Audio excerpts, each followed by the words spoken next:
With so many options, why choose Arizona State University? For me, the only online option was ASU because of the quality. Their faculty was really involved with their students and care about your personal journey. The dedication to my personal development from my professors, that's been extremely valuable to me.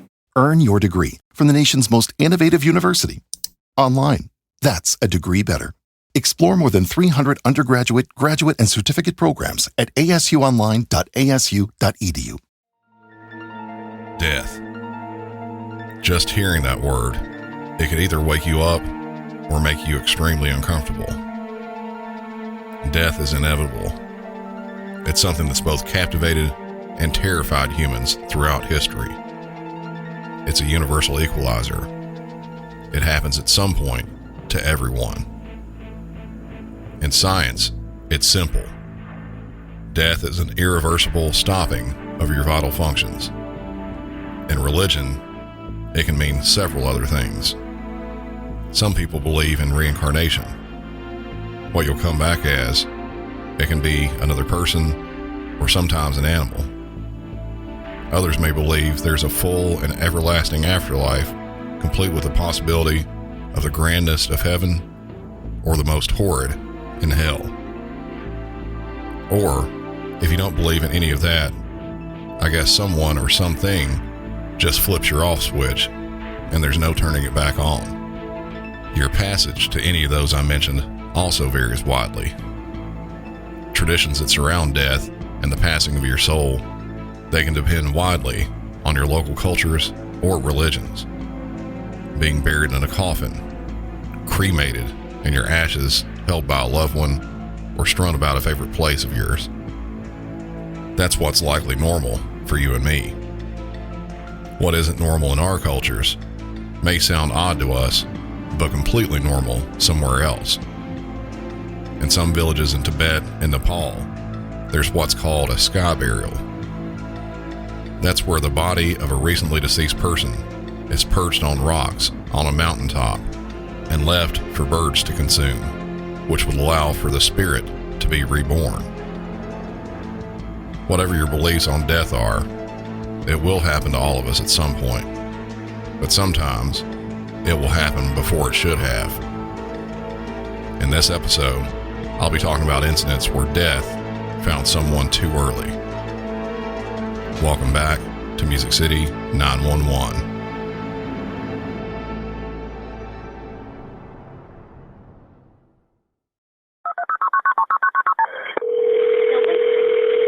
Please, tell them talk to me, baby. Talk to me, baby. I think you need to.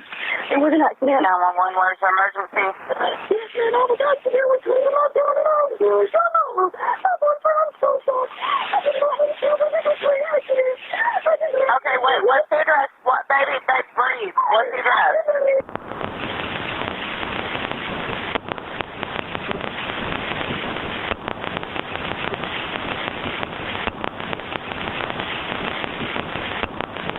Okay, where's the gunshot one? Where's the wound? Okay,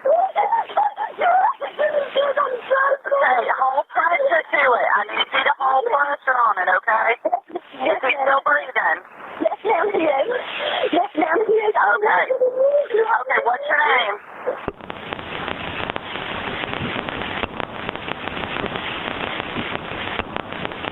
Call number.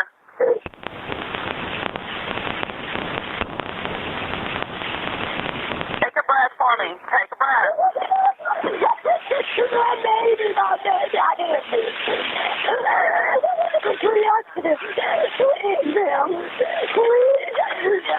Yes, ma'am. I didn't do it. Hello? Can I have your name, ma'am? Ma'am? Can I have your name?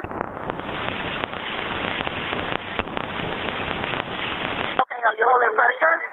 Yes, ma'am, I am. Yes, ma'am. Yes, ma'am. Are you breathing? Yes, ma'am. I'm sorry. Baby. What did you mean to say? I'm so sorry, baby.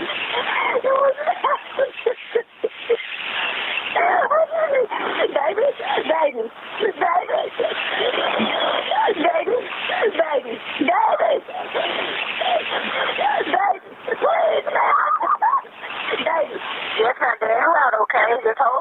okay? Please, baby, talk to me, baby. Talk to me. Yes, ma'am, I don't know if he's breathing. He's really going white. Yes, ma'am. Yes, all you can do right now is just hold pressure, okay? Yes, ma'am. Yes, how old is he? 30. Okay. I'm sorry. It's okay, ma'am. Baby, please talk to me, baby. Baby, please talk to me. Kelvin. Baby, please. Baby, I'm naked, ma'am. I'm so sorry. I don't have any clothes on. Okay. I didn't mean to, ma'am. It was an accident. We were taking the chamber. I'm not sorry that. Pissed me off. I'm so sorry. Oh, yes, ma'am. Oh, my God. I don't know what to do. You have something you say to put clothes on? You don't have any on? Ma'am, I'm naked. I'm so sorry. I need to put some clothes on. Okay, yes, ma'am. I understand. Kelvin, baby. No, baby. But you still need to hold the right pressure to the room, okay? Yes, ma'am. Yes, ma'am. Yes, ma'am. I am Kelvin.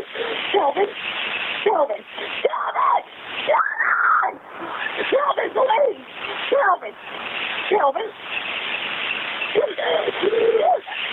Please, baby. Please, I'm sorry, Kelvin. I didn't mean to say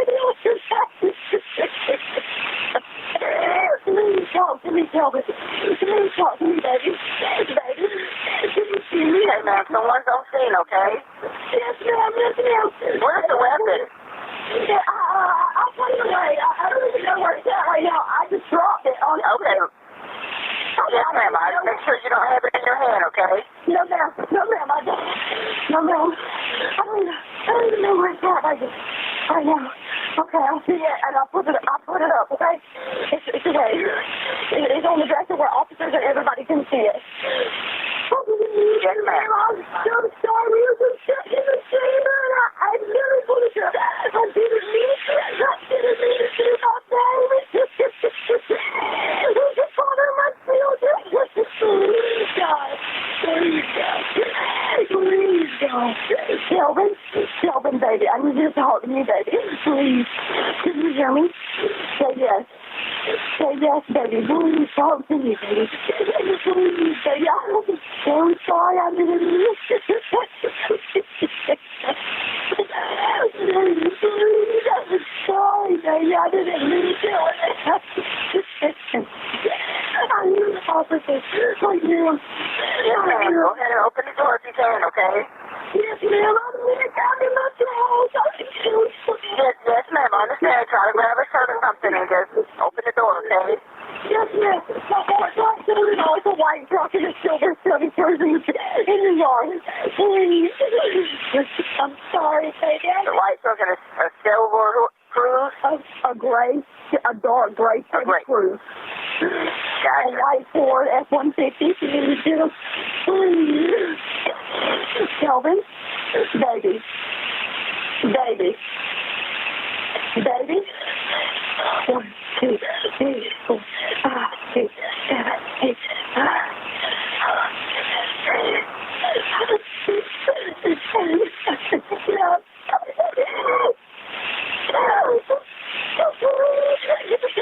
I'm sorry, baby. I didn't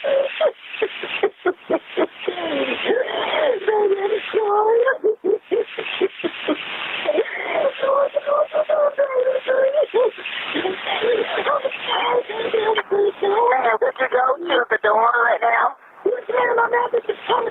Come there. It's open. They're not here. It's open. There's a white truck and a dark gray sugar cruiser in there. Please. And the door's open. Lights on. Okay, I see the light. The light porch on and the door's open. Please. I'm sorry, ma'am. I swear to God. Please, God. Please. He's not coming. I don't know where he is. Go around. She tell him to go around. Go around, please. Kelvin, baby. Baby, please, God.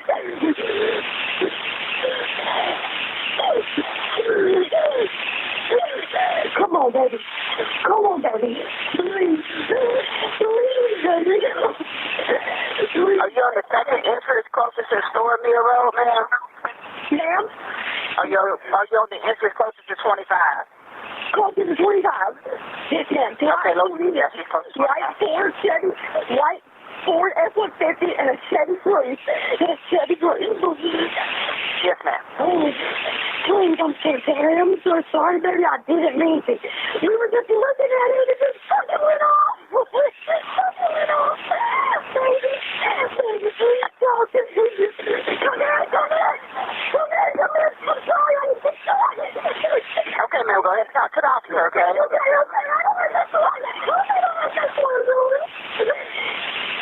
Yes, ma'am. Yes, ma'am, okay. Yes, ma'am,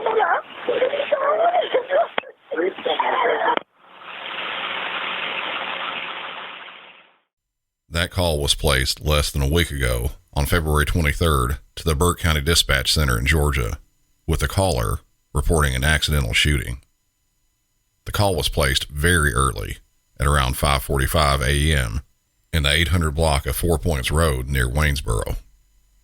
The call itself was incredibly difficult to listen to, with the caller screaming and crying so loudly, a lot of times, it was hard to make out anything that was being said.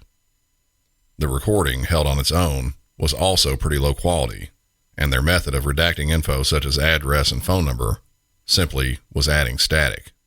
Sheriff's deputies and medics were dispatched to the scene and upon arrival found the caller and very shortly later, the victim, who was found in the master bedroom with a single gunshot wound to the chest. He was transported to a local hospital, but later pronounced dead. Reading directly from the narrative of the police report. On Sunday, February 23rd, 2025 at 5:47 hours, deputies were dispatched to 861 4 Points Road West, Lot 21, for a gunshot wound.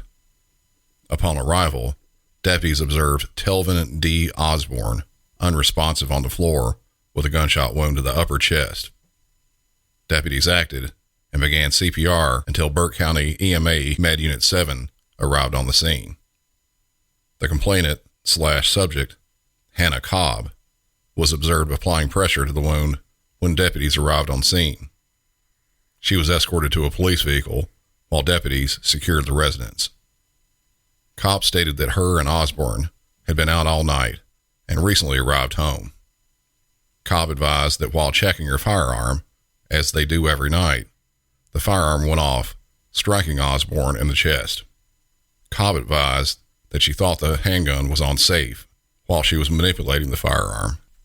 While deputies were checking the bedroom, the firearm was located near the bathroom door on a plastic bin organizer. The spent shell casing was located in the shower near the drain. Deputy Supervisor Major Harmon and CID Investigator Gaines were notified regarding the incident and responded, at which time the scene was turned over to them. Deputies were notified by Burke Health that Osborne succumbed to his injuries and was pronounced deceased at 6:43 hours. During questioning about the incident, much was found out by the caller, but some of those things were conflicting.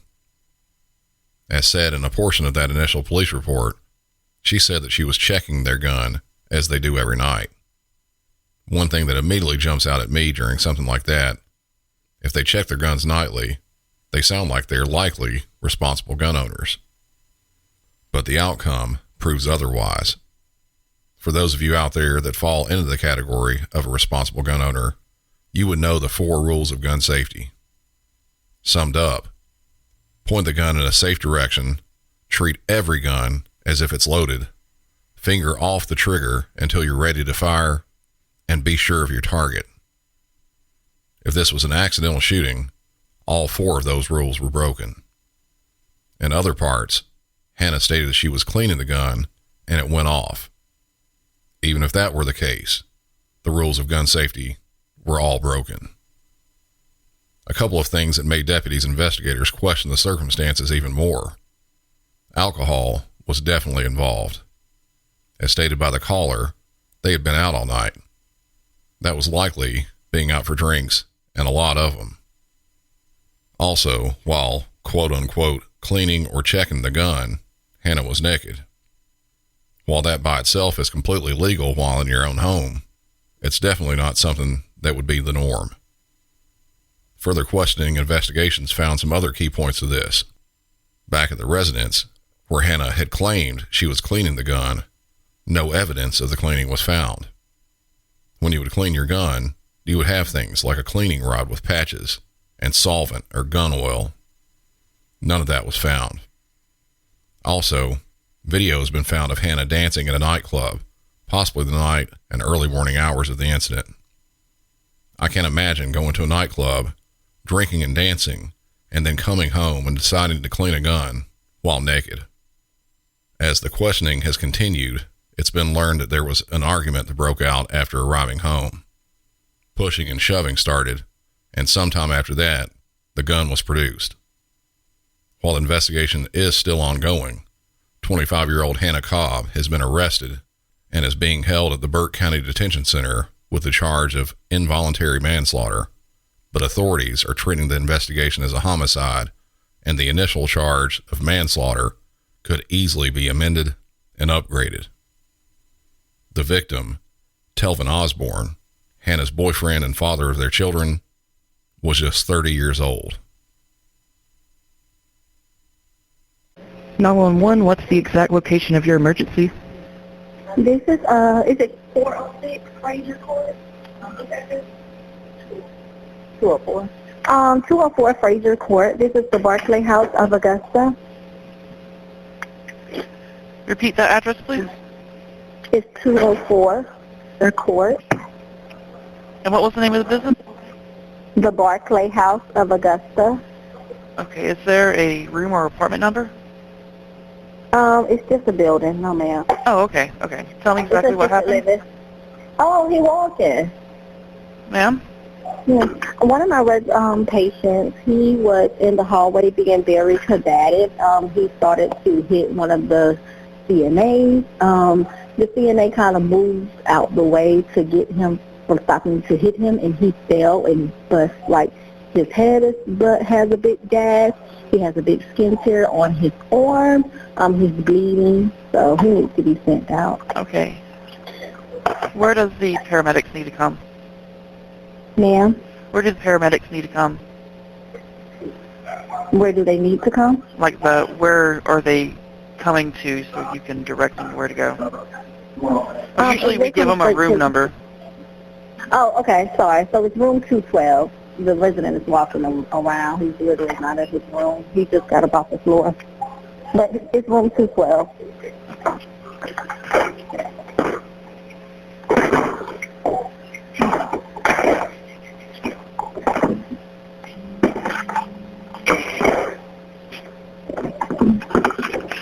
Right, when they come through the front door, they can guide him back to where he's at. This is in another part of the building. It's called the Grove. What is your phone number?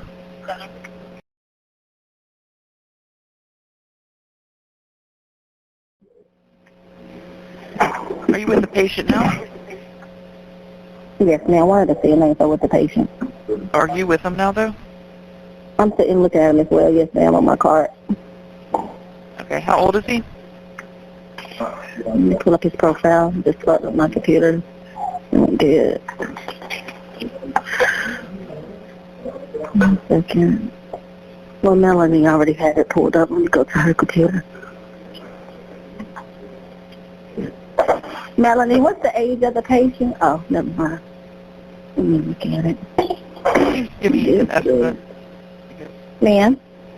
An estimate would be fun, too. Got you.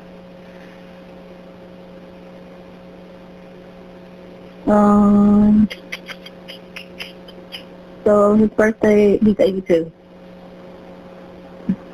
Is he awake? Ma'am? Is he awake? He is. Mm-hmm. Is he breathing? He is.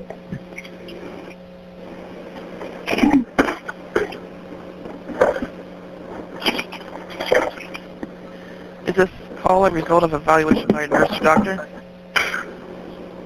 Ma'am? Is this call a result of an evaluation by a nurse or doctor? Yes. Is he responding normally? He's sitting there like combative, so, and that's not normal. Is this a sudden or unexpected change in his usual condition? So he literally just got here a couple of days ago, and since he's been here, he's been combative. Okay, so it's normal. So it's usually normal. Okay, is his breathing normally? Or is he breathing normally? It is. Now that he's up walking around, he's breathing a little normal. When he was kind of down on the floor, he was heavy breathing. Does he have any significant bleeding? Any what? Significant bleeding? Any bleeding? Significant bleeding. Is he bleeding a lot? No. Mm-mm. Okay, does he have any shock symptoms? No. Okay. Is he in severe pain? Yes. Will any special equipment be necessary? No. Mm-mm. Okay, will additional personnel be necessary? No. I don't think anything to you, so no. Okay. Does the patient have any advance directives? She should, yes. She does.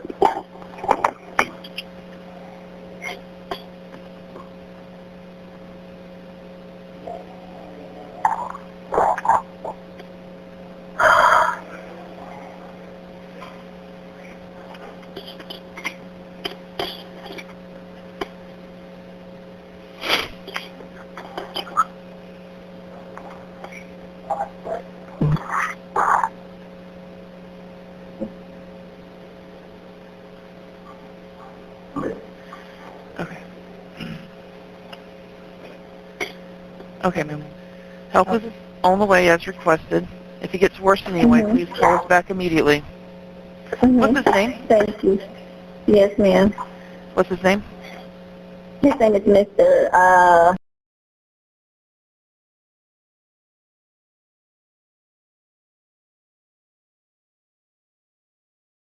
Okay. Okay. And ambulance will be there soon. Okay, thank you. You're welcome. Bye-bye. January 5th, 2025, in Augusta, Georgia. Medics were called to the Barclay Senior Living Facility in the 200 block of Fraser Court. The caller had been told that a new resident of the facility, 82-year-old Harry Millard, had become combative with staff and fell, hitting his head on the floor, causing a cut and the patient to be bleeding from his head. As of the call, the patient was awake and talking. Medics arrived and transported the elderly patient to a nearby hospital named Piedmont for treatment. Less than 2 weeks later, on January 17th, Harry Millard was dead. After investigating the death, the Richmond County coroner determined the cause of death was an intraparenchymal hemorrhage, a type of stroke where bleeding occurs in the brain tissue. This likely was caused by the fall and the patient hitting his head on the floor. After being notified of the death, management staff at the Barclay Senior Living Facility reviewed security footage to learn more about the fall. While watching the video, a shocking discovery was made. On January 29th, deputies were called back to the Barclay to look at what was found. While viewing the video, the 82-year-old victim did fall to the ground, but it wasn't of his own doing. 28-year-old nursing assistant Curtis Nakia Hightower III, a temporary worker at the senior facility, was seen just outside of room number 314, striking the victim with a closed fist, hard enough to knock him to the ground, smacking his head very violently on the floor. The fall was hard enough that his head bounced off the floor. That caused the victim to temporarily lose consciousness. By the following Sunday, Curtis Hightower was placed under arrest and charged with exploitation of an elderly or disabled person and aggravated battery, though just like the last incident, those charges can be amended. If those charges stick, the penalties for each are the same. Possible prison for no less than 1 year and no more than 20. The last incident I have is not involving death, but certainly near death. And remember those times in past episodes where I said in my time as a dispatcher, I'll get to the point of saying I've dealt with pretty much everything possible. Then out of the blue, something completely new and random pops up. This would be one of those calls for me. Charlotte 911, do you need police, fire, or medic? Fire, medic. I'm at Museum Tower. Medic and County Fire, what's the address of the emergency? Museum Tower in downtown Charlotte. I'm suspended from the side. Oh, okay, hang on one second. Okay. What was the name of the business? Museum Tower in downtown Charlotte. I'm suspended from the side of the building. Okay, tell me exactly what happened.